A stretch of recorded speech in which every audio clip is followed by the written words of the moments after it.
The tale unfolds in the grandeur of the Count family palace within the illustrious Seldom Kingdom. Our protagonist, Jamie Welton, awakens in his bed, haunted by the persistent recurrence of a peculiar dream. Jamie, the eldest son and the designated heir to the Seldom Kingdom's Count family, bears a secret burden. In a past life, he was Diablo Volfir, a formidable warlord sealed away by the 12 heavenly gods. As Diablo faced his sealing, he ominously foretold that upon his awakening, the gods' radiant light would fade into darkness, subjecting them to eternal suffering and compelling them to beg Jamie for release. These gods, unfazed by Diablo's prophecy, expressed anticipation for the moment Jamie would awaken. They consigned Diablo to an eternity of torment, sealing him away. Yet Diablo, after what felt like an eternity, discovered a crack in the barrier, paving the way for his reincarnation as the firstborn of the Welton family. Reborn as an infant, he now experiences the life of nobility, showered with love from his parents, a far cry from the warlord he once was. Fast forward 9 years, and Jamie Welton sighs at the prospect of yet another wearisome day. His maid enters, surprised by Jamie's early rising, and he feigns appreciation for the morning sky. Despite Jamie's lack of enthusiasm for the attention, he puts on a cheerful facade. The maid, duly impressed, informs him that his parents await him downstairs. After a swift change of clothes, Jamie descends, silently contemplating the monotonous routine that awaits him. Downstairs, the Welton family eagerly awaits Jamie's presence. His mother, Sears Bell Welton, hailing from the prestigious Bell family, beams with joy, charmed by the perceived cuteness of her children. Jamie's father, the head of the Welton Count's family and one of the kingdom's 5 revered swordmasters, is enamored with both his wife and children. The family tableau is completed by Jamie's younger sister, Sarah Welton. To the external observer, they epitomize the quintessential happy family. However, Jamie harbors a starkly different perspective, finding the carefully constructed happiness to be a tiresome facade. As the formalities unfold, Jamie can't help but retreat into introspection. Once back in his room, he lies on his bed, contemplating the ceaseless struggle to acclimate to the overwhelming affection emanating from his family. Despite the external appearances of joy and unity, the dichotomy between Jamie's external role as the cherished heir of the Welton family and his internal turmoil as the reincarnated Diablo Volfir paints a poignant picture. Growing older has brought some relief to Jamie's life in the Grand Mansion. In his early years, Jamie wanted to get sealed again, stemming from the challenge of speaking with a cute tone, a consequence, as he believed, of having a short tongue. However, amidst this internal struggle, Jamie found solace in the opulence of the mansion and the myriad activities it offered. The private library, in particular, held a special allure for him. In the midst of Jamie's contemplations, his shikigami, a supernatural creature, materialized and perched itself on his head. A sense of weakness overcame Jamie, but he quickly reassured himself that being reborn presented a unique opportunity. He crushed his shikigami, resenting the 12 gods who, in his previous life as Diablo Volfir, had sealed him away. Jamie saw them as parasitic entities still leeching off their believers, and he harbored a deep-seated anger toward their arrogance. Acknowledging the limits of his powers in an era devoid of dark magic, Jamie found comfort in the knowledge that time was on his side. Despite the absence of his formidable past abilities, he vowed to grow stronger and ultimately overthrow the 12 gods who had once held dominion over him. In the midst of these intense thoughts, Jamie's routine was disrupted by the entrance of his maid. She reminded him with a warm smile that it was time for his daily children's book reading session with his mother. The abrupt transition from his dark musings to the cheerful task at hand required Jamie to switch to a cute demeanor, something he found internally irksome. Nevertheless, he put on a facade of affection and assured the maid that he would join them shortly. As Jamie made his way to join his mother and sister for the reading session, he couldn't help but reflect on the incongruity of his internal turmoil with the external image he projected. His mother and sister greeted him with surprise, taken aback by the cuteness Jamie exuded. Instantly, they enveloped him in warm embraces, expressing genuine delight at his adorable demeanor. Seated for the reading, Jamie wore a sparkling smile as he inquired about the chosen book. His mother, seemingly charmed by his cuteness, engaged him in a lively reading session. As the story unfolded, Jamie expressed genuine enjoyment and revealed his aspirations to become a great magician, drawing inspiration from the characters in the book. His mother, appearing impressed, assured Jamie of his potential success, citing his past achievements in defeating 3 magic teachers. Jamie, however, couldn't shake off a sense of skepticism. wondering if his mother's encouraging words concealed a form of mockery. Despite this uncertainty, his mother patted his head affectionately, adding that his father would arrange for the guidance of the greatest magician to further hone his skills. Encouraged by this revelation, Jamie couldn't help but express admiration for his father's abilities. His mother, seizing the moment, attempted to divert him from his usual routine, suggesting playtime instead of heading to the library. Unyielding, Jamie politely but firmly insisted on pursuing his interests in the library. As his mother sought to hug Jamie, torn between his desire to break free and his mother's affection, relented and fell into her embrace. Yet as she implored him to forsake the library in favor of spending time with her, Jamie, with a mix of politeness and determination, he tells his mother to let him go. Entering the library, Jamie settled into a chair with a book in hand. As he closed the latest tome on mana breathing, disappointment washed over him. It didn't offer the help he sought. His contemplation was interrupted by a call for his meal, a routine that had grown tiresome, dining with his parents 3 times a day. Leaving the library and stepping into the hall, Jamie noticed an old man. Puzzled, he wondered about the stranger's identity. The old man greeted Jamie, surprising him with the tremendous amount of mana radiating from his body like a tempest. Jamie speculated that the old man was likely a 7th-class magician, intrigued by the question of how he arrived without a guide, perhaps teleportation. Considering the possibility of the old man being an intruder, Jamie hesitated. However, the man's relaxed demeanor didn't fit the profile of an intruder in a swordmaster's mansion. Seeking answers, Jamie questioned the old man about his identity and purpose. Unfazed, the old man, excited by the significant mana Jamie possessed, remarked on the son of a tiger being a tiger himself. In the old man's eyes, Jamie surpassed the average. Growing irritated by the old man's lack of a direct response and his attempt to gauge Jamie's potential, Jamie prepared to attack. Ready to unleash a spell, he observed the old man's laid-back attitude and felt the need to assert his strength. The old man, seemingly unfazed, only fueled Jamie's irritation. In response, Jamie began to ready a spell, signaling his intent to take action. The old man, impressed by Jamie's mana and intrigued by his demeanor, reciprocated by initiating the same spell. A tension hung in the air as both individuals prepared for a potential confrontation.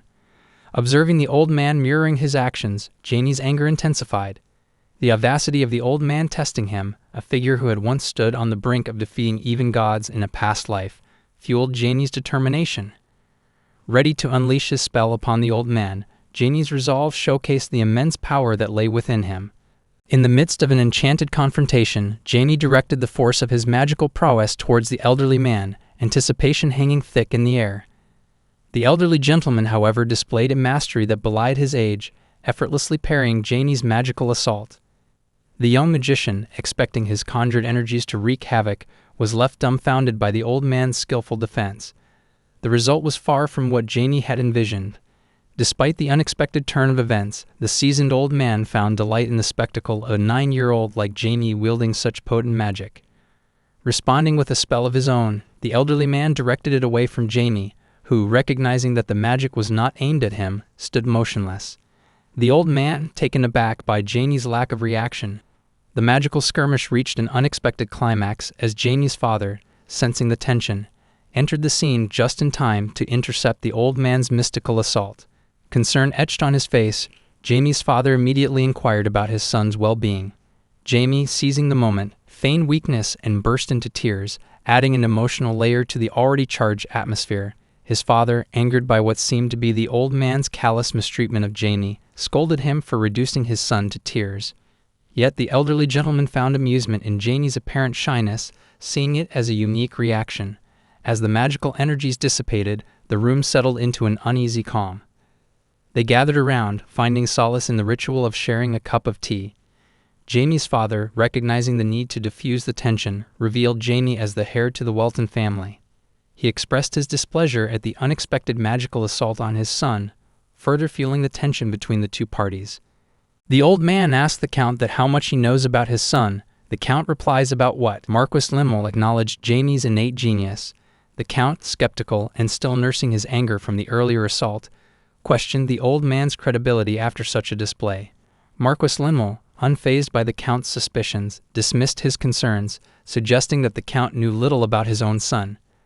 The Count's anger persisted, but Marquis Limmel urged him to calm down, claiming to sense his aura and perhaps seeing beyond the surface of the situation. The revelation of Marquis Limel's identity as the strongest 8th-class great magician among the living added another layer of complexity to the unfolding narrative. Jamie's father, now intrigued by the potential mentorship of such a prestigious figure, questioned the likelihood of Marquis Limel accepting Jamie as his student. Suspicion crept into the Count's voice as he pondered whether his son lacked the necessary magical aptitude. In response, Marquis Limel offered an unexpected explanation. He couldn't accept Jamie as his student, not due to a lack of talent on Jamie's part, but because he doubted his own ability to handle the extraordinary abilities that Jamie possessed. The revelation left the room steeped in a mixture of awe and uncertainty. The Count stood there, his mind reeling from the unexpected revelation delivered by Marquis Limel. The seasoned magician calmly informed the Count that his son, Jamie, possessed the extraordinary ability to comprehend and read all of the Marquis's intricate magical maneuvers. It was a revelation that struck the Count with disbelief, struggling to fathom that his young son could decipher the complexities of such advanced magic. Marquis Limel, however, exuded a certain assurance as he continued, revealing that Jamie was impervious to the influence of his own magic. The Count was further astonished when the Marquis described how Jamie had not flinched in the face of his magical onslaught, displaying an unprecedented composure that defied his tender age. According to the Marquis, Jamie's innate magical prowess had already elevated him to the level of a 3rd-class magician through his relentless self-teaching. Moreover, when accounting for Jamie's physical limitations, Marquis Limel boldly declared that Jamie could be considered on par with, or even surpassing a 4th-class magician. The Count grappled with the weight of this revelation, recognizing that his son was no ordinary child, but possibly a prodigious force in the world of magic. Labeling Jamie as either a genius or a prodigy, Marquis Limel conveyed a belief that such a remarkable child required no formal instruction. The Count, still trying to wrap his mind around this newfound understanding of his son's capabilities, was encouraged by the Marquis to continue supporting Jamie's growth. The Marquis went further, prophesying the potential birth of a legendary 9th-class magician, a notion that left the Count both astonished and elated. The idea that his son could achieve such a revered status filled him with a sense of pride and hope for Jamie's extraordinary future. Expressing remorse for his earlier magical assault on Jamie, Marquis Limel shifted the conversation, forewarning the Count of an impending magical storm. The Marquis cryptically stated that this storm wouldn't merely impact the realm of magic, but would extend its reach to influence the entire world. With a swift and mesmerizing display of teleportation magic, Marquis Limel vanished, leaving the Count to grapple with the weight of the impending magical upheaval and the remarkable destiny that seemed to await his son. The scene transitioned to Jamie's room, where the young magician, still reeling from the events that transpired, found himself fatigued. His mother, upon hearing about the altercation with Marquis Limel, had kept Jamie confined for hours. Despite the confinement, Jamie felt a deep sense of satisfaction and awe at having witnessed actual magic. The Marquis's attack had left a lasting impression, but it was Jamie's father, Count Jamie Welton, who garnered the majority of his admiration. Reflecting on the strength displayed by his father during the confrontation, Jamie was in awe of the man he thought he knew so well. He realized that his father's prowess extended far beyond his previous understanding. The revelation stirred a newfound certainty within Jamie. His father was not just a strong figure, but one worthy of admiration and respect. Suddenly, and almost as if summoned by Jamie's thoughts, Marquis Limel appeared in the room. The older man, observing Jamie's demeanor, questioned the young magician about the cause of his laughter. Startled by the unexpected presence of Marquis Limel, Jamie asked why the old man was in his room. Marquis Limel, amused by Jamie's surprise, casually revealed that he had teleported himself in. Jamie, still grappling with the shock of not noticing the seasoned magician's arrival, acknowledged that the old man was no ordinary individual. Marquis Limel, intrigued by Jamie's distinct behavior in the presence of family compared to strangers, laughed and commented on the young magician's amusing personality. As the conversation continued, the room became a nexus of magic and mystery, where the legendary Marquis Limel and the prodigious Jamie shared a moment in time that held the promise of an extraordinary future. Jamie found Marquis Limel peculiar, questioning why the old man scrutinized him so intensely, especially considering they had just met. To Jamie's surprise, the Marquis produced a magical tome and handed it over. Perplexed, Jamie asked the reason behind this unexpected gift. In response, Marquis Limel explained that the magic he had used earlier was outdated, and thus he was bequeathing Jamie with the book. Jamie felt a surge of anger, interpreting the gesture as a slight to his magical abilities. However, Marquis Limmel clarified that the tome contained magic he had personally created. Jamie would be the first to explore its contents, a revelation that intrigued the young magician. As Marquis Limmel prepared to depart, he expressed high expectations for Jamie's potential, leaving the young magician to wonder about the changes the next encounter might bring.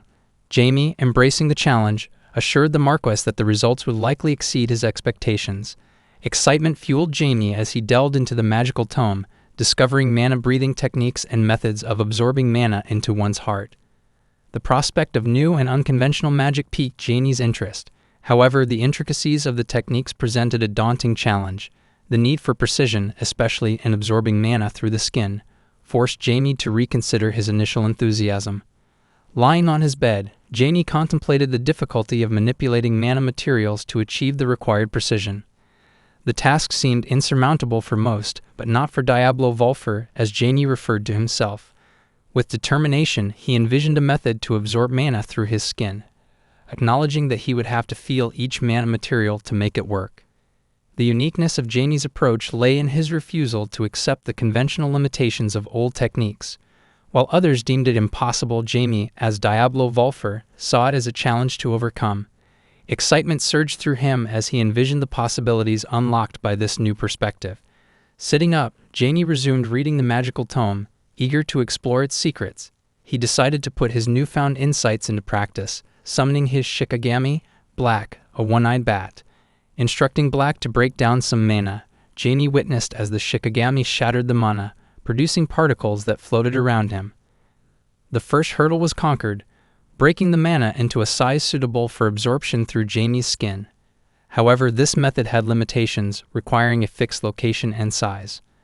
Undeterred, Jamie relied on Black, his contracted familiar, to assist him in overcoming these constraints. Black is someone who made a soul contract with Jamie.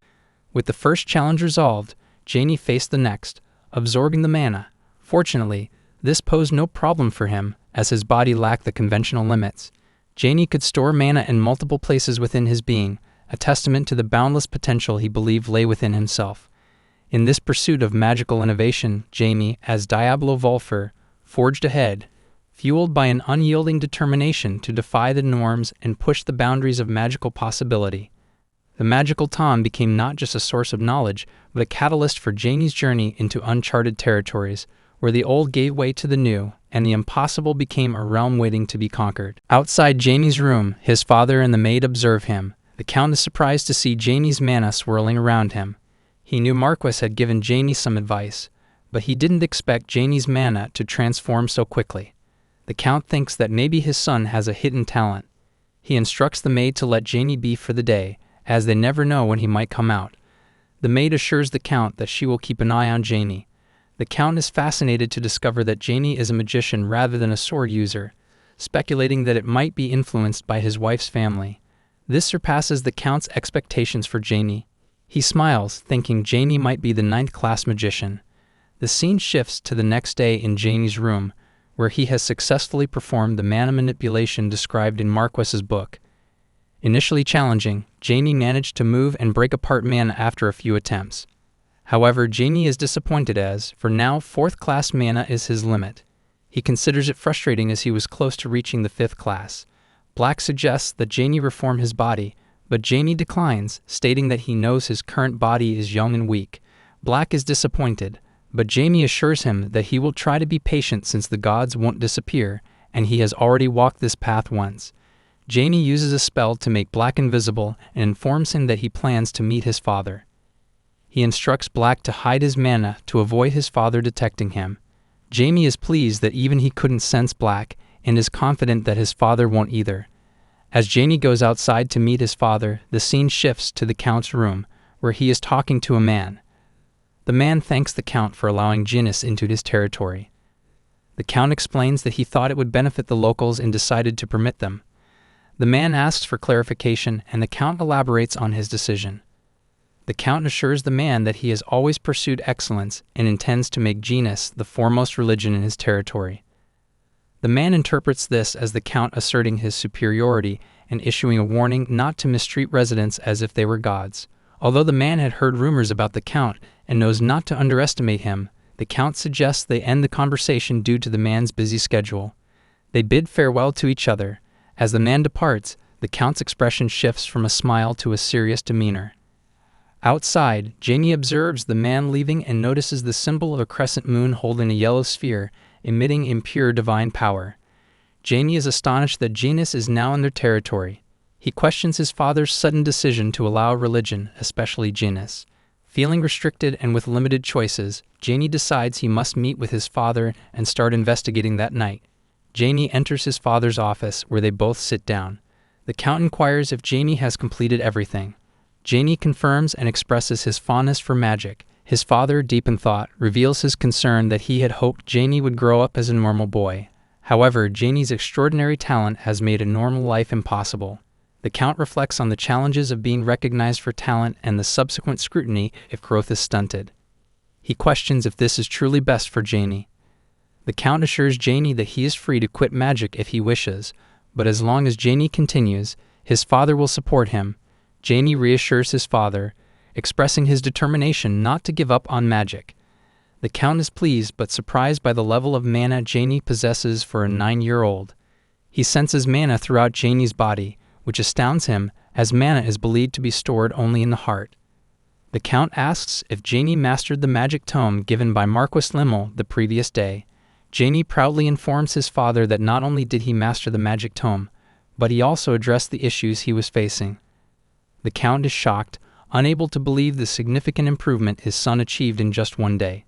He begins to think that Jamie might have the potential to become the legendary 9th-class magician. Overwhelmed with pride, the Count laughs, realizing that compared to Jamie's talent, his own seems insignificant. Jamie, puzzled, asks his father what's amusing. His father explains that he is laughing out of pride and affection, patting Jamie's head. Internally, Jamie wishes his father would stop the affectionate gestures. His father notices something on Jamie's head and asks if it's a summon. Jamie is surprised that his father can see black, as he was sure he had applied invisibility.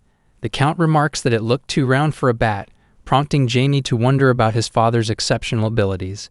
Jamie explains that he shaked it like a bat and hit it, thinking his father would be surprised. The Count hugs Jamie, expressing immense pride and calling him a genius. Later, tired, Jamie retreats to his room, reflecting on the abundance of love and affection in their household. At night, Jamie dons a cloak and ventures outside. Calling Black, who conjures wings for Jamie, he prepares to uncover the reason behind Janus coming to his territory. Jamie flies around the land with Black's wings. In an alley, 2 men, Philip with purple hair and Jance with brown hair, discuss their predicament. Philip, a mid-officer of a criminal organization named Level, believes they must engage in human trafficking to survive. Jance disagrees, expressing disbelief that higher-ups would sacrifice half the organization for personal gain. He warns Philip about the consequences, as Count Welton, who loves his children, would not tolerate such activities in his territory. Philip, confident in their luck, mentions that Hanni's men are willing to carry out the plan. Jance prefers running away over snitching, adhering to underground rules. They debate their options, acknowledging the challenges they face. Meanwhile, Jamie overhears their conversation and steps forward, surprising both Philip and Jance. They inquire about Jamie's identity. Hearing them, Jamie laughs, draped in a cloak, a chilling mimicry of the Grim Reaper's foreboding presence. Jance and Philip charge toward Jamie with menacing intent, but to their bewilderment, Jamie vanished into thin air right before their eyes. Puzzled, they frantically scan their surroundings, only for Jamie to reappear with a dark aura enveloping him, casting an intimidating presence that sent shivers down Jance and Philip's spines. With an air of mystique, Jamie employed his magical abilities, probing the depths of their recent conversation. To their shock, Jance and Philip reluctantly divulged their involvement in a heinous crime, human trafficking, particularly of innocent young children. This revelation struck a nerve within Jamie, as it turned out to be the very crime that Jamie's father despised the most. Standing amidst the unfolding darkness of the revelation, Jamie couldn't fathom the audacity of these individuals. Thoughts raced through Jamie's mind, questioning the motives behind such a sinister act and whether these individuals harbored a death wish. As Jamie grappled with the realization of the depths of human depravity, a surge of annoyance mixed with anger coursed through him. Already irate at the meddling of divine forces in human affairs, Jamie found it utterly infuriating that mere mortals would exploit their own kind. The incongruity of human beings preying on each other further fueled Jamie's discontent. Struggling to comprehend the logic behind their captain's acceptance of such a malevolent proposal, Jamie couldn't shake off the suspicion that their leader was well aware of Jamie's father's vehement principles against such crimes. An uneasy feeling settled in Jamie's gut, foreseeing a morning filled with turmoil as the truth unfolded. In a decisive moment, Jamie rose from the scene, forming a magical circle around Jance and Philip. With a stern command, Jamie compelled them to head to the Count's residence and confess their sinister plans. The two, influenced by Jamie's magical authority, reluctantly agreed to comply, promising to reveal everything to the Count. As they departed, Jamie couldn't help but wonder about the twisted machinations that had led them to this point.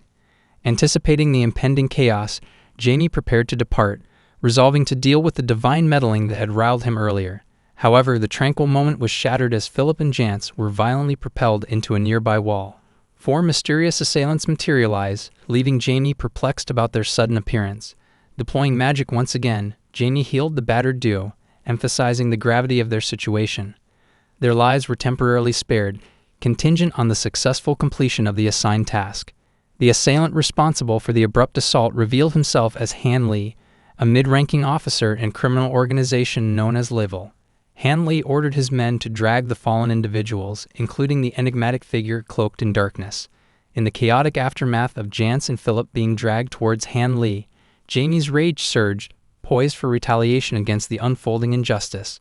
However, before Jamie could unleash his fury, Han Lee preemptively struck, landing several blows to Jamie's body. Seemingly undeterred, Jamie pressed on, determined to confront the impending threat. Han Lee, fueled by his own malevolence, charged forward with a fiery spell, intending to incinerate Jamie. To the astonishment of both Han Lee and his entourage, Jamie managed to switch places with one of Han Lee's underlings just as the flames erupted. The unintended consequence left one of Han Lee's men consumed by the searing blaze, a twist of fate that caught everyone off guard. As the chaos unfolded, Jamie, seizing the opportunity, materialized behind Han Lee with an air of challenge. Puzzled and disconcerted, Han Lee took a step back, unsure of how Jamie had outsmarted him. Jamie, confronting Han Lee with a pointed question about the perceived enjoyment of killing one's subordinates, shouted in anger. The perplexed Han Lee struggled to comprehend Jamie's resilience, exacerbated by the mysterious dark aura shrouding Jamie's form. Undeterred, Jamie closed the distance with Han Lee, expressing bewilderment at Han Lee's irrational behavior despite possessing only third-class mana. The confrontation escalated as Han Lee, driven by frustration, unleashed his most potent spell, Buster, a third-class explosion magic. A colossal flare of fire erupted, aimed directly at Jamie. However, to Han Lee's disbelief, Jamie displayed remarkable agility, effortlessly evading the fiery onslaught. As the flames subsided, Jamie, still unscathed, dissected the psychological dynamics at play. He articulated the vulnerability of the human mind when confronted by superior forces and professed his satisfaction in manipulating those weaker than himself. The revelation left Han Lee stunned, grappling with the reality of his own limitations in the face of Jamie's cunning. In a decisive turn, Jamie emerged victorious, defeating Han Lee in a display of magical prowess. The onlookers, including Han Lee's bewildered companions, were left dumbfounded by the unexpected outcome. Attempting to escape the inevitable consequences of their actions, Han Lee's cohorts made a futile attempt to flee. In a swift and masterful move, Jamie invoked his spell, Erasure, eliminating them in one fell swoop. Approaching the defeated Han Lee, Jamie assumed control, asserting dominance over the once formidable adversary. In a role reversal, Jamie instructed Han Lee, now subservient, to answer a series of questions. Han Lee, acknowledging Jamie as his master, submitted to the newfound power dynamic. As Han reluctantly spilled the details about the trafficked children, Jamie couldn't shake the feeling of déjà vu. The information seemed all too familiar, echoing previous encounters with the dark underbelly of society. A twinge of disappointment crept over Jamie, a sense of wasted time settling in. Despite the distressing nature of the revelations, Jamie had hoped for something more, something that would justify the investment of time and energy in this pursuit. The predicament with Han lingered. Despite Jamie's measured approach, it became apparent that Han's soul had suffered irrevocable damage. In the arcane realm, where magic and morality intersected, Jamie faced a conundrum. Though Han's physical body remained intact, his impending demise was an inescapable reality. The typical recourse, turning Han into an undead, was rendered impractical due to the irreversible decay that would follow. Jamie, acknowledging the unsuitability of unleashing undead creatures in a tranquil environment, grappled with an alternate solution. Reluctantly, Jamie absorbed all of Han's mana, hoping to glean some advantage from the situation. The infusion of magical energy came with impurities, a consequence of the constraints imposed by the limitations of the human form. Yet Jamie found a silver lining in the opportunity to absorb a substantial amount of mana, a fortunate turn of events in an otherwise perplexing scenario. As Jamie contemplated the fate of Philip and Jance, now imbued with the absorbed mana, the question arose of their sustainability in this state. Their bodies, temporarily revitalized, held a fragile grip on this borrowed vitality. It was a transient state, and Jamie foresaw the inevitable return to their previous conditions. Turning to Jamie's spectral companion, Black, Jamie delved into the realm of necromancy. The dark art offered a means to command the reanimated, utilizing their bodies for Jamie's purposes. The distinction between necromancy and the resurrection of life became apparent.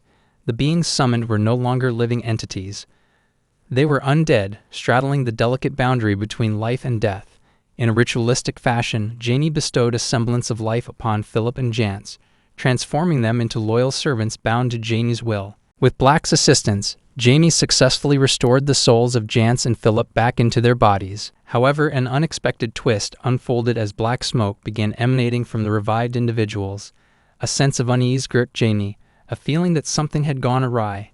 Doubt infiltrated Jamie's mind, casting shadows over the perceived success of the necromantic endeavor. As Black reassured Jamie that everything had gone according to plan, a seed of doubt sprouted in Jamie's mind. Suspicion cast a shadow over the assurance, prompting Jamie to scrutinize Black, wondering if something had indeed gone awry. Meanwhile, Jance and Philip, the subjects of Jamie's magical intervention, emitted disconcerting black smoke, raising concerns about their newfound state.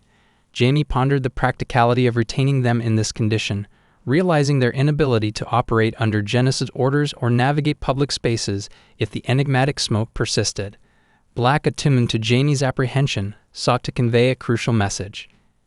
In a surprising move, Black approached Jamie to deliver the message with a cheeky bite. Jamie, momentarily angered by the unexpected nip, watched in awe as Black positioned himself atop Jance's head and voraciously devoured the black smoke enveloping both men. It was a revelation. Black possessed the ability to neutralize the ominous emissions.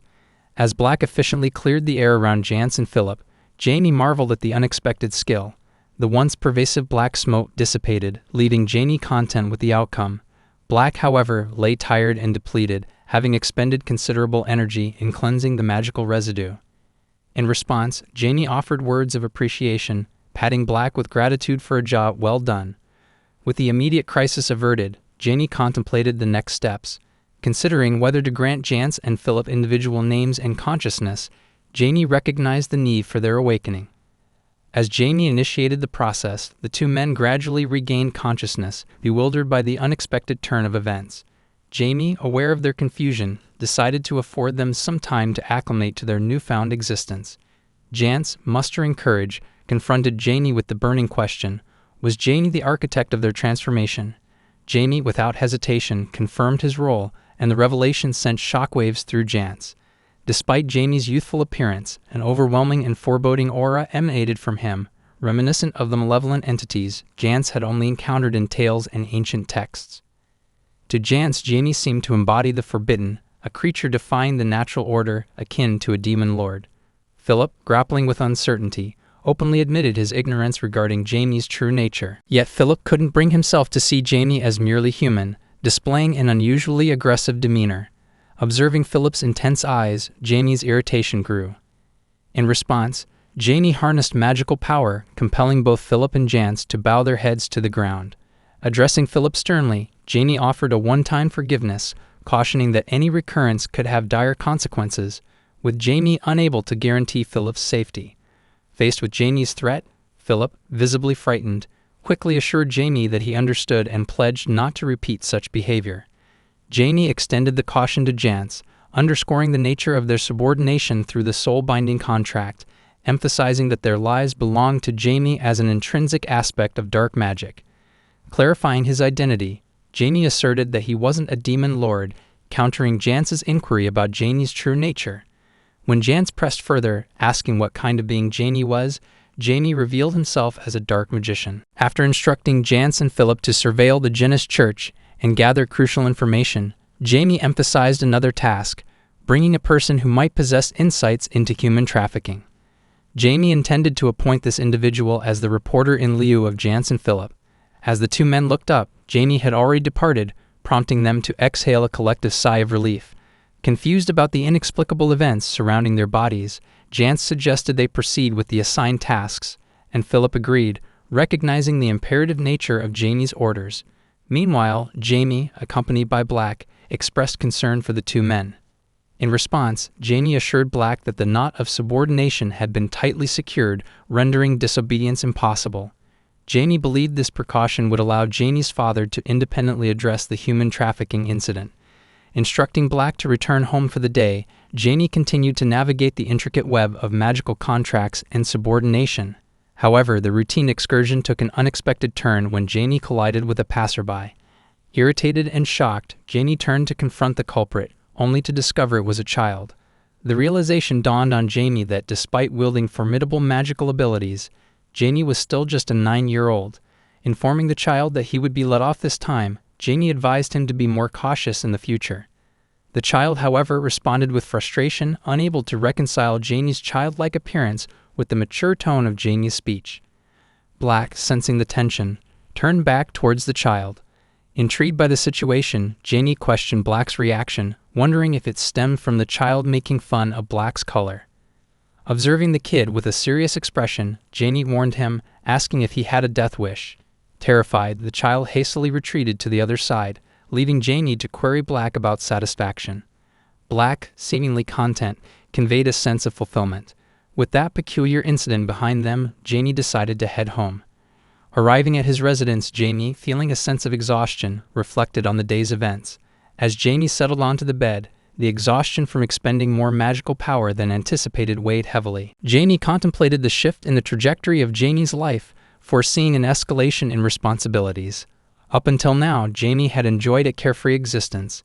However, the intrusion of a god, particularly Janus, Jamie's least favorite deity, marked an unexpected turn. Undaunted, Jamie embraced the impending challenge, ready to confront Janus and their followers head-on, determined to reclaim and protect Jamie's territory. On the outskirts, Jance delved into the interrogation of Hanley's subordinates. The subordinates, astounded by Jance and Philip's survival, faced the piercing inquiries of Jance. The strength displayed by Jance left one subordinate in disbelief, unable to discern the presence of other members who would surely have caused a commotion if they were aware of Jance's return. The subordinates surmised that their comrades had likely been defeated, admitting ignorance about the whereabouts of their elder brother. Philip, dissatisfied with the vague responses, pressed for more information. Stressing the imperative nature of the boss's involvement in carrying out Jamie's commands and the potential insights into the Jinnist church, Philip demanded details about the boss's location with a stern expression.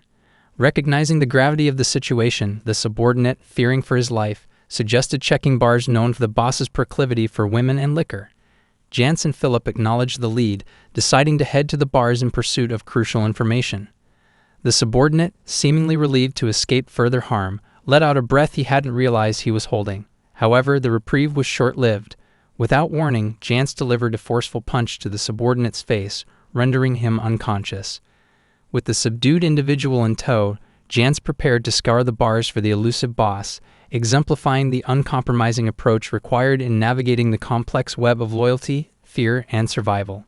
Simultaneously, in another part of the narrative tapestry, a child who had previously collided with Jamie approached the hideout, expecting perhaps a continuation of the casual encounter. To the child's shock, the scene inside revealed a stark contrast, lifeless bodies strewn across the hideout, a chilling tableau of the aftermath. The young individual fretted over facing repercussions for not meeting their quota the previous day. Anxiously anticipating potential confrontations with other group members, the kid decided to make a quick exit before misunderstandings could arise. With no one around to enforce consequences, they slipped away, avoiding any potential conflicts with fellow members. The following day, we returned to Jamie's room, where Jamie, despite waking up, still grappled with exhaustion from the events of the previous night. Realizing that facing the family was inevitable today, Jamie decided to dress up and head downstairs. Spotting Black, Jamie opted to temporarily cancel the summoning, mindful that Jamie's father could sense Black's presence. Descending to the dining table, Jamie greeted both father and mother, inquiring about their rest. Jamie's father wished a good morning, and Jamie sought information about the whereabouts of his mother.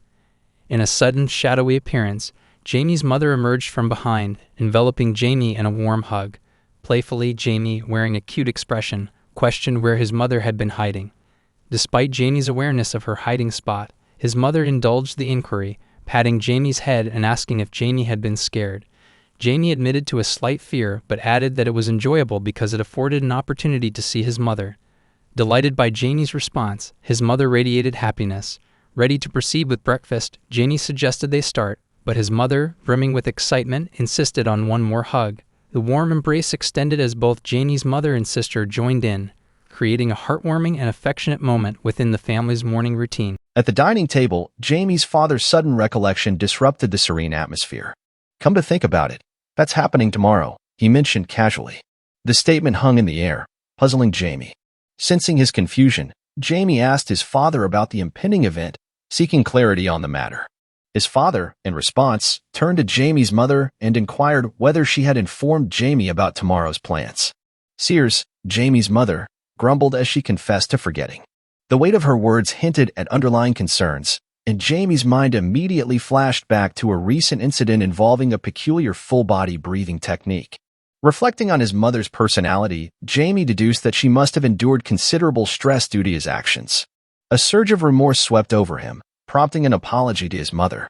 Sears, displaying a mix of frustration and concern, acknowledged Jamie's apology and reassured him that as long as nothing happened to her son, everything was okay. However, she issued a cautionary note, expressing her worries about Jamie pushing himself too hard.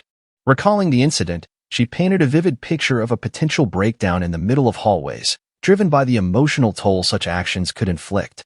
Jamie, understanding the gravity of his mother's words, promised that he wouldn't repeat such behavior. Eager to shift the conversation, Jamie probed about the mysterious event scheduled for the next day. Sears disclosed that they were attending a grand ball, organized by Count Simon and Count Welton. This elaborate affair drew in most of the nobles residing in the northern regions of the Seldam Empire. Sears, bubbling with excitement, explained that both Jamie and his younger sister had reached an age where attending such events was expected, making this particular ball a significant milestone. As Jamie absorbed this information, a pang of realization hit him. His precious free time was about to be swallowed by social obligations. The impending social engagement loomed over him, threatening to disrupt the comfortable routine he had grown accustomed to. The scene transitioned to a few moments later, with Jamie donning a cloak and calling for his trusted summon, Black. Summoning his mount, Jamie prepared for a visit to two individuals named Jance and Philip. The purpose of this meeting was to gather information, a task he had entrusted to them. Upon arriving at their meeting place, Jamie was acknowledged as Master by Jance. Eager to assess their progress, Jamie inquired about the task at hand. Philip, however, apologized, admitting that they hadn't uncovered anything about the Zenith cult, a group that had recently surfaced. The revelation prompted Jamie to contemplate the complexity of the situation, acknowledging that even members of Livel, an esteemed group, would face challenges in retrieving information within such a short time frame. As Jamie shifted his attention to Philip, he sought an update on another task. Philip motioned towards a captive man they had apprehended. The man, with his distinctive blue hair, appeared visibly alarmed at the sight of Jamie's own blue locks. His immediate reaction suggested a fear that the Welton family had caught wind of their clandestine organization. Philip proceeded to elucidate that the man was part of the inner circle of the Livel organization. Shockingly, he possessed knowledge of an impending assassination plot against Philip and Jance by a mysterious figure named Hanenai. Despite Philip's disclosure, Jance remained skeptical of the man's usefulness, asserting that he had no valuable information to offer. Unfazed by Jance's doubts, Jamie resolved to conduct the interrogation himself. With a directive to Philip, Jamie ordered the removal of the man's gag. As the gag fell away, the captive pleaded for mercy, claiming ignorance of any pertinent information. However, he quickly pivoted, offering to divulge any details in exchange for his life. Responding with a display of authority, Jamie emitted his aura, startling the captive. With a measured tone, Jamie assured the man that his intentions were not lethal. Rather, he sought cooperation for a specific task. Without hesitation, the captive pledged his willingness to comply with Jamie's directives, even committing to locating his elusive boss if required. Seizing the moment, Jamie outlined his demands to the purple-haired man, invoking a hypnotic spell as he placed his hand upon the man's head. With a commanding voice, Jamie instructed the man to promptly report to the Count's office and disclose the organization's activities. As the purple-haired man departed to fulfill his newfound mandate, Philip and Jance observed with a mixture of pity and apprehension. Sensing their unease, Jamie reassured them that the organization would not pursue the man, as the Count would address the situation first. In light of the potential dangers looming, Jamie advised both Philip and Jance to depart the city and seek refuge elsewhere. Their compliance was swift and unwavering, prompting Jamie to question their lack of inquiry regarding his orders. With humility and respect, Philip and Jance affirmed their unwavering loyalty to Jamie as their master. They pledged absolute obedience, devoid of questions or doubts. Philip then proceeded to share with Jamie his understanding of why their master had issued those particular orders. Hearing Philip's insight, Jamie acknowledged that Philip seemed to grasp the situation accurately. Jamie couldn't shake the notion that his father might be planning to eradicate the rival organization entirely. In the grand scheme of things, the existence of individuals like Jance and Philip, who had been abandoned, might seem inconsequential.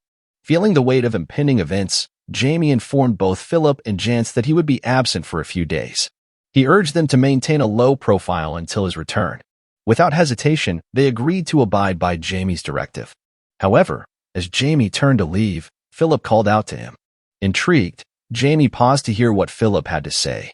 Philip expressed a deeper existential concern, questioning his own identity. He had come to terms with the fact that he was essentially a walking corpse, a reality he couldn't reverse, nor did he wish to revert to his former state. Despite this acceptance, Philip remained curious about the nature of his current existence. Jamie listened attentively, curious about Philip's inquiry. Philip elaborated on how his strength had increased significantly since his transformation, prompting him to wonder if he had become a high-ranking undead. Jamie couldn't help but chuckle at the question. Philip, puzzled by Jamie's reaction, questioned whether his inquiry was foolish. Jamie reassured him, explaining that his laughter stemmed from the novelty of the question rather than its stupidity. He remarked on the rarity of individuals adapting so seamlessly to their new state, citing Jance and Philip as prime examples. Expressing gratitude for Jamie's perspective, Philip's demeanor shifted. Jamie marveled at their acceptance of their condition, a departure from the usual narrative of despair and denial that often accompanied such transformations. In Jamie's eyes, they were rare gems in a sea of adversity. Jamie then clarified that they were simply zombies, albeit with their appearances preserved from their time before death. Their transformation had granted them strength far beyond that of an ordinary person. Upon hearing Jamie's words, Philip responded with a hint of skepticism, suggesting that they were merely ordinary zombies. Jamie, however, offered a different perspective, suggesting that their potential as zombies depended on their actions. Depending on what Philip and Jance chose to do, they could ascend to become high-class zombies. Excitement sparked in both Jance and Philip at the prospect. Before departing, Jamie reminded them to remain well hidden. Both Jance and Philip readily agreed to adhere to Jamie's instructions.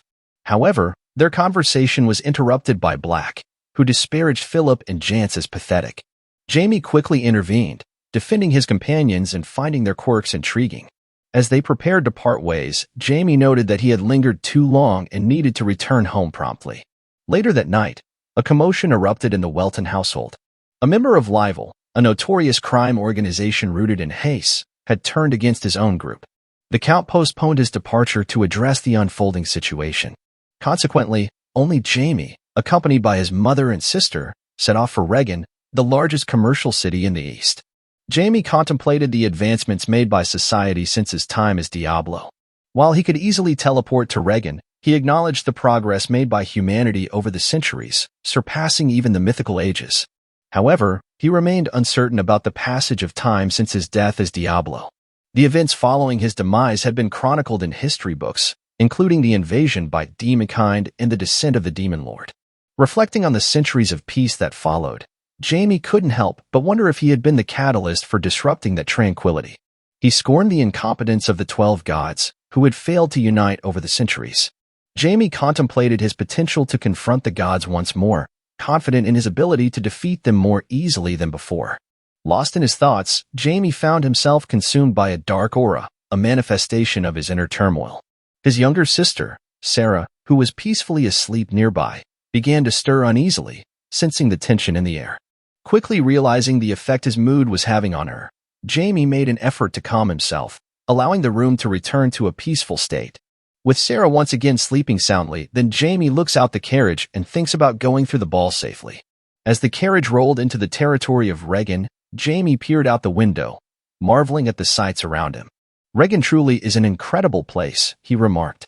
His mother, Sears, nodded in agreement, explaining that Regan stood as the largest commercial city in the kingdom. She emphasized that it was nearly impossible to find another city on the continent with such a bustling economy. Jamie couldn't help but reflect on the rumors he had heard about Regan being the primary source of wealth for the Seldam kingdom. He figured that was proof enough of its significance. As they neared the castle, Jamie admitted to his mother that his heart was racing at the thought of meeting Count Simon. Sears enveloped Jamie in a reassuring hug, commenting on how adorable he looked when nervous. She promised to hold his hand tightly, soothing his anxieties. Curious, Sears asked Jamie if Count Simon was someone he looked up to, especially considering Jamie's aspiration to become a magician. Exhausted from the embrace, Jamie replied with a weary yes. Sears then proceeded to share her admiration for Count Simon, describing him as an exceptional magician who had reached the 7th class at a young age, much like Jamie's father. She explained that Count Simon was one of the 2 leaders of the Eastern Noble Group, alongside Jamie's father, and also held the title of Lord of Regan. His magical prowess, resembling that of a Red Lotus, earned him the moniker of the Red Lotus Magician. Rumor had it that Count Simon had vanquished thousands of enemies with his magic. Intrigued by his mother's description, Jamie asked what kind of person Count Simon was. Sears simply noted that he had impressive red hair, but Jamie's mind was elsewhere. The titles and classifications didn't hold much interest for him. What fascinated Jamie was the power behind Count Simon's magic, the ability to eliminate thousands of adversaries in a single strike. He longed to understand the intricacies of such potent magic and desired a chance to converse with Count Simon about it. Recalling his recent conversation with Marquis Lionel, Jamie couldn't help but feel disappointed.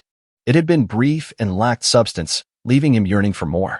Jamie's mind buzzed with anticipation as he pondered the nature of his impending conversation with Count Simon during the carriage ride to the Count's castle. The anticipation only grew as the carriage pulled up to the grand entrance. Sears, Jamie's mother, emerged gracefully from the carriage, her presence commanding attention. With a gentle reminder to her children to proceed slowly, she stepped forward to be greeted by a butler from the Count's palace, who had been waiting to escort them into the castle. As they made their way through the grand halls towards their assigned rooms, Sears couldn't help but express her appreciation for Count Simon's thoughtfulness in making their accommodations. The butler, with a polite nod, guided Jamie to his room, where everything had been meticulously prepared for his comfort. It was a small gesture, but one that spoke volumes about Count Simon's hospitality. Meanwhile, the buzz of excitement filled the air as Jamie's mother emerged from her room, resplendent in her attire for the evening's festivities. The maids, bustling about, couldn't help but pause to admire her beauty, showering her with compliments that only served to heighten her radiance. Jamie, catching sight of his mother, couldn't help but add his own words of admiration, earning a delighted smile from Sears. As Sears moved to embrace Jamie, the maids intervened, cautioning Sears against hugging her son for fear of smudging her makeup. Undeterred, Sears expressed her desire to share a single embrace with her son. The maid, however, warned Sears about the potential wrinkles her dress might incur. In Jamie's mind, a silent gratitude emerged, thankful for the interruption. Just then, Sarah, Jamie's younger sister, entered the room, her own ensemble carefully chosen for the evening's festivities. Sears and Jamie both turned to greet her, their faces lighting up with pride and affection as they admired her appearance. Sarah, beaming under their praise, felt a surge of confidence wash over her, buoyed by the love and support of her family. With everyone ready, Jamie took a moment to compose himself before joining his mother and sister as they made their way to the ball. As they entered the opulent banquet hall of Count Simon's castle, Jamie's eyes widened in awe at the sight before him. The grandeur of the surroundings was breathtaking, a testament to Count Simon's refined taste and wealth. Curious about Count Simon's preferences, Jamie turned to his mother, seeking her insights. Sears, with a knowing smile, teased Jamie, promising that he would be in for a surprise once he experienced the Count's unique sense of style firsthand. Jamie couldn't help but feel a flutter of excitement at the prospect, eager to discover what awaited him in the halls of one of the kingdom's most esteemed nobles. As Sears made her entrance into the hall, she was greeted with admiration and respect from the other noble ladies in attendance. They gathered around her, their voices filled with praise for her impeccable taste and elegance. Jamie, observing the scene unfold, couldn't help but notice the subtle dynamics at play as the other ladies vied for Sears' attention and approval. Reflecting on the interactions before him, Jamie couldn't help but draw parallels to similar scenes he had witnessed in the past. Foolish individuals always strive to impress those in power, Jamie observed silently, relieved that his mother, Sears, was skilled at handling such situations with grace and tact. As the bustling activity in the ballroom reached a crescendo, Jamie found himself pondering the dynamics of power and influence, a topic that often occupied his thoughts during such social gatherings. His musings were momentarily interrupted by the arrival of a butler who introduced himself as Rywal Banner, responsible for the administration of the Regenland. Rywal's announcement regarding the imminent commencement of the ball and the impending arrival of Count Simon and his family added to the air of anticipation that permeated the room. As Count Simon made his grand entrance, Jamie couldn't help but feel a wave of pressure emanating from the esteemed noble. The Count's commanding presence and aura of authority left an indelible impression on Jamie, who found himself captivated by the subtle nuances of power dynamics at play. Stepping forward with effortless grace, Count Simon extended warm greetings to the assembled guests, his words carrying the weight of his esteemed status. Observing Count Simon, Jamie couldn't help but assess him, placing him on par with Marquez Lionel, perhaps even slightly superior. The Red Lotus magician surpassed Jamie's initial expectations, adding an element of intrigue to the encounter.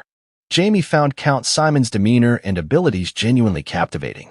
Approaching Sears, Count Simon exchanged pleasantries, complimenting her appearance and expressing genuine concern for their well-being.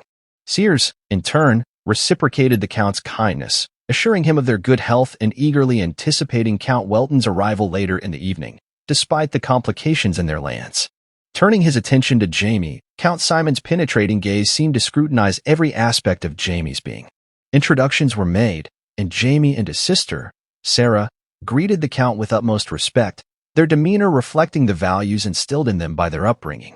Count Simon's wife, standing nearby, admired the children's beauty, prompting a slight smile from the Count as he observed Jamie closely.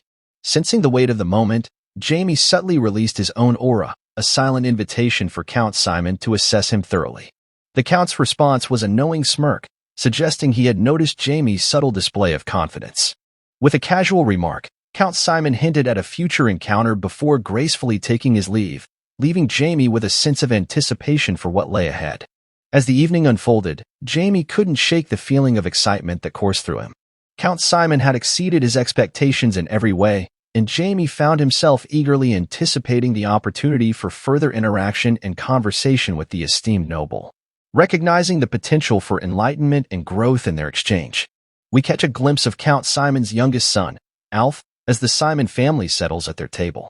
Alf's curious gaze falls upon Jamie, sparking an inquiry directed at his father about the eldest son of Count Welton. Count Simon, bemused, questions Alf's interest in someone as young as Jamie.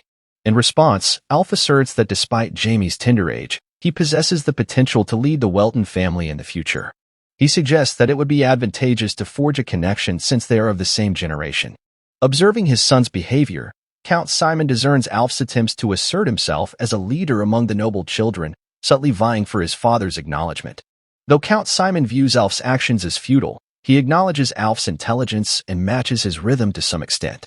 Alf, undeterred, presses his father for more information about Jamie. His mother interjects, urging Alf to foster good relations with the Welton family, given the long-standing alliance between the two families. Alf assures his mother, eliciting a smile of approval. However, behind his facade of compliance, Alf's thoughts betray a different agenda. He harbors no intention of befriending Jamie, viewing him merely as a stepping stone to securing his father's approval. Alf schemes to ensure Jamie remains beneath him, thus enhancing his own standing in his father's eyes. His older brother catches sight of Alf's calculating expression and offers an approving smile, recognizing Alf's ambitions. Meanwhile, at Jamie's table, Sears inquires about his social interactions. Jamie assures his mother that he has indeed made acquaintances. As Sears departs, Jamie reflects on his solitary nature, prioritizing productive use of his time over frivolous socializing. Stepping outside the palace, Jamie is struck by the opulence of Count Simon's expansive backyard. He marvels at Count Simon's multifaceted talents, not just in magic but also in business acumen. Eagerly anticipating their conversation, Jamie looks forward to learning more from the esteemed nobleman. Abruptly, a voice breaks the silence, calling out to Jamie, prompting a swift reaction as he draws his magical sword. To his surprise, the source of the voice is a girl, whose sudden appearance startles him. Bewildered by Jamie's quick response, the girl queries how he managed such a feat on impulse. Jamie, taken aback by her unexpected presence, retorts, questioning her motive for approaching him without prior warning. Frustrated, the girl admonishes Jamie for his perceived discourtesy, especially towards a lady. Intrigued by the girl's sudden appearance and curious about her identity, Jamie probes further. The girl, with a mischievous glint in her eye, playfully debates whether she should reveal her name, given Jamie's earlier shock. Jamie finds her evasiveness somewhat unsettling, compounded by her enigmatic demeanor and speech. In a bid to assert his authority, Jamie conjures a magic air bullet, illustrating its potency to the startled girl. He cautions her about the potential danger posed by the spell, particularly to someone as seemingly vulnerable as her. Taken aback by Jamie's display of power, the girl hesitates, unsure of whether Jamie's threats are genuine. However, as Jamie begins to count down, the girl hurriedly interjects, pleading for more time to gather her thoughts and respond to his inquiries. Relenting somewhat, Jamie demands that she disclose her name before he unleashes another air bullet. Reluctantly, the girl reveals her identity as Ash Valle, the eldest daughter of the Viscount family of Valle and a spiritualist. In the realm of magic, a spiritualist denotes a mage who has forged a pact with enigmatic spirits born from the depths of nature. These spirits are rare within the continent, their existence considered a remarkable talent in its own right. Those who can summon and commune with these spirits may even be granted the prestigious title of a baron, acknowledging their exceptional connection to the ethereal realms. Jamie is visibly surprised by this revelation, struggling to reconcile the youthful appearance of the girl before him with the esteemed title of a spiritualist. The idea that someone so young could wield such potent magical abilities leaves Jamie astonished. Jamie contemplates Ash's revelation about her ability to move silently with the assistance of the wind spirit. It triggers memories of his own prime, where even seasoned spiritualists would have struggled to conceal their presence from him. The fact that Ash, seemingly of a similar age to Jamie, possesses such advanced stealth capabilities surprises him. He marvels at her innate talent, recognizing her as a prodigy who must have been born with a remarkable connection to nature. Upon introducing herself, Ash prompts Jamie to reciprocate by revealing his own identity. She questions his utilization of dangerous magic, catching Jamie off guard. He senses her attempt to interrogate him now that she has disclosed her own identity, noting her competitive streak. Jamie complies with her request, introducing himself as Jamie Welton, the designated heir of the Welton family. He acknowledges Ash's heritage as a member of the Vade family, expressing genuine pleasure at their meeting. Jamie recalls the historical allegiance between the Valles and the Weltons, adding an extra layer of intrigue to their interaction. Meanwhile, in the Welton territory, Count Welton confronts the leader of the notorious rival crime organization. He recounts his tolerance of the gang's activities, deeming them merely an annoyance until they engaged in human trafficking on his land. Count Welton's patience wears thin, leading him to grant the gang's wish for annihilation. He orders his soldiers to carry out the execution the next day before making preparations for his departure to the Regan territory, where urgent matters await his attention. As Count Welton leaves, a figure concealed in the bushes observes the scene with keen interest. Disappointed by the failure of an individual named Reaver, they urge preparation for Plan B. The scene shifts back to the backyard of Count Simon's palace, where Jamie expresses his frustration to Ash. He questions why she's following him and emphasizes that their father's relationship as servants has no bearing on their own interactions. Jamie urges Ash to drop her formal way of thinking. As Jamie attempts to leave, Ash grabs his hand, halting his departure. Annoyed, Jamie demands to know why Ash is bothering him so much. Ash reveals that it's her first time meeting someone of a similar age and expresses a desire to befriend Jamie. Jamie is taken aback by this revelation, never having considered it as a reason. He wonders why Ash would need a friend, thinking it would make more sense for her to desire a servant instead. Although Jamie acknowledges the importance of friendships for children, he declares it's not his concern and tells Ash to find someone else. As Jamie walks away, leaving Ash in tears, he reflects on how friendships and close relationships can cloud one's judgment. He regrets not dismissing such emotions from the start, believing it would have spared him unpleasant experiences from his past life. Frustrated, Jamie is reminded of something unpleasant by Ash's actions. Suddenly, someone calls Jamie's name from behind, and Jamie turns to see Alf Simon, along with his friends. Noticing the red-haired boy, Jamie deduces he must be Count Simon's son. When Jamie questions Alf about why he called him, one of Alf's friends chastises Jamie for disrespecting their friend. Unfazed, Jamie casts a spell silencing Alf's friends, shocking them. Alf, surprised, asks Jamie if he silenced his friends with a spell. Jamie confirms this and commends Alf for not being as foolish as his friends. When Alf hears Jamie's arrogant demeanor, he's prompted to remind Jamie of their significant age gap, hoping to instill a sense of respect. Jamie, however, remains nonchalant, urging Alf to dispense with formalities and get to the point. Alf, feeling misunderstood, clarifies that he simply seeks a cordial conversation and didn't intend any hostility. Yet Jamie's impatience grows, dismissing Alf's words as mere chatter and insisting on his departure. Alf, taken aback by Jamie's rejection, questions if Jamie truly comprehends his stature. Jamie, surprisingly aware of Alf's lineage as the son of Count Simon, acknowledges it without hesitation. This revelation momentarily shifts the dynamics, offering Alf a glimmer of hope for a more favorable exchange. Seeking to justify his friend's behavior, Alf explains it was prompted by Jamie's informal approach. He suggests that building a rapport early on could prove beneficial, hinting at potential collaboration in their future roles as influential figures in the eastern region's nobility. However, Jamie sees through Alf's veiled intentions, recognizing the underlying desire for subordination.